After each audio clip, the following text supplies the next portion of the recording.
안녕하세요. 법률정보쇼 조원익 변호사입니다.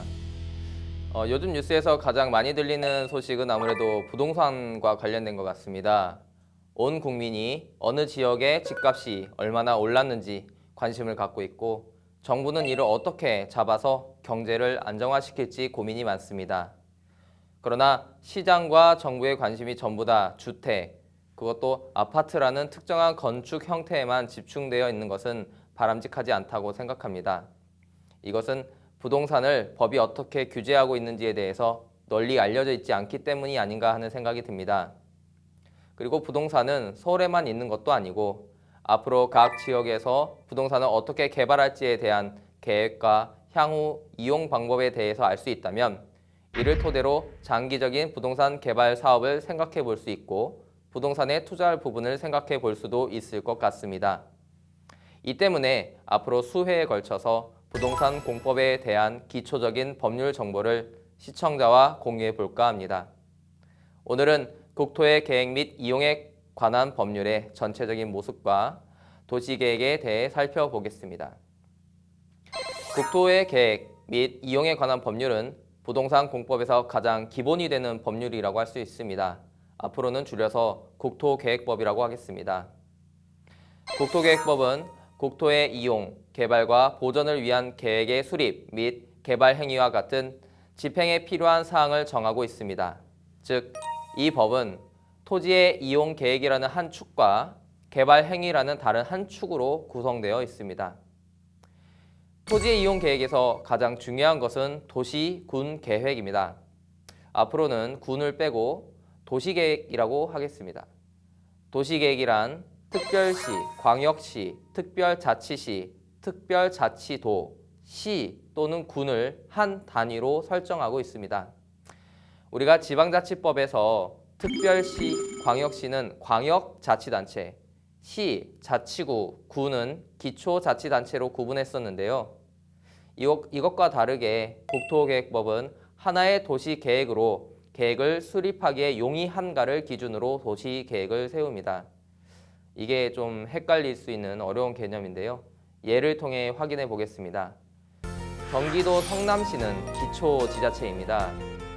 경기도 성남시 도시계획조례에 따라 도시계획을 수립하게 됩니다.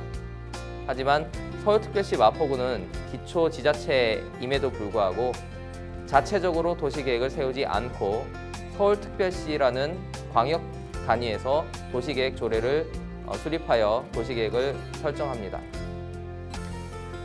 이와 비교해서 제주특별자치도는 광역지자체이지만 자치도 수준에서 도시계획을 수립하고 하위 행정기구인 제주시나 서귀포시는 도시계획이 별도로 없습니다. 이는 토지의 이용이라는 것이 단순히 주민이 많고 적음으로 세워지는 것이 아니라 일정하게 생활 권역을 공유하고 있는 범위를 설정해서 그 생활권 내의 토지를 효율적으로 이용하는 데 초점을 맞춰야 한다는 것을 법을 통해 반영한 것입니다. 그리고 여러 도시에 걸쳐서 수립되는 계획을 광역도시계획이라고 합니다. 2개 이상의 도시에 걸쳐서 광역계획권을 설정하고 장기 발전 방향 계획을 수립하는 것이 광역도시계획입니다. 예를 들어서 경기도 수원시에서부터 용인시, 성남시를 거쳐 서울특별시 강남구 사이에 있는 친분당선이 놓여 있는데요. 여러 도시에 걸쳐서 철도라는 기반시설을 설치하는 것은 광역도시계획에 따라 이루어지는 것입니다. 도시계획은 도시기본계획과 도시관리계획으로 구분됩니다. 도시기본계획이란 도시의 관할구역에 대해서 기본적인 공간 구조와 장기적인 발전 방향을 제시하는 종합계획으로서 도시계획의 지침이 되는 계획입니다. 즉, 해당 도시가 어떻게 발전할지에 대한 원칙을 수립하는 것이지요. 도시관리계획은 앞서 설명드린 도시기본계획에 따라 수립되는 6가지의 계획을 말합니다. 6가지란 무엇이냐면 앞으로 계속 설명드릴 텐데 간단히 이름만 살펴보겠습니다. 첫째는 용도 지역에 대한 것입니다.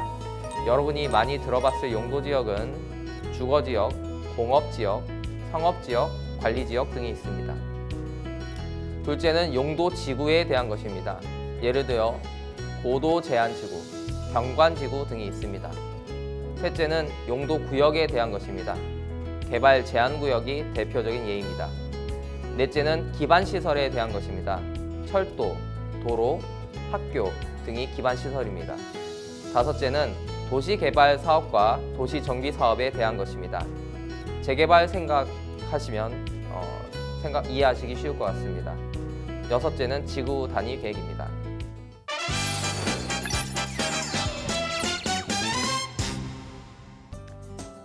부동산 공법 첫 번째 시간, 오늘의 키포인트는 알려드릴 정보가 너무 많지만 간략히 정리하면, 첫째, 국토계획법은 토지의 이용계획과 개발 행위의 허가 기준이란 두 개의 축으로 구성되어 있다. 둘째, 토지의 이용계획은 도시계획에 따라 이루어지고 도시계획은 도시기본계획과 도시관리계획으로 구성되어 있다. 셋째, 도시관리계획에는 용도지역, 용도지구, 용도구역, 기반시설, 도시개발 및 정비사업, 그리고 지구단위 계획이 있다입니다. 앞으로도 다룰 영역이 넓으니 함께 알아보면 좋겠습니다. 지금까지 법률정보쇼 조원익 변호사였습니다. 감사합니다.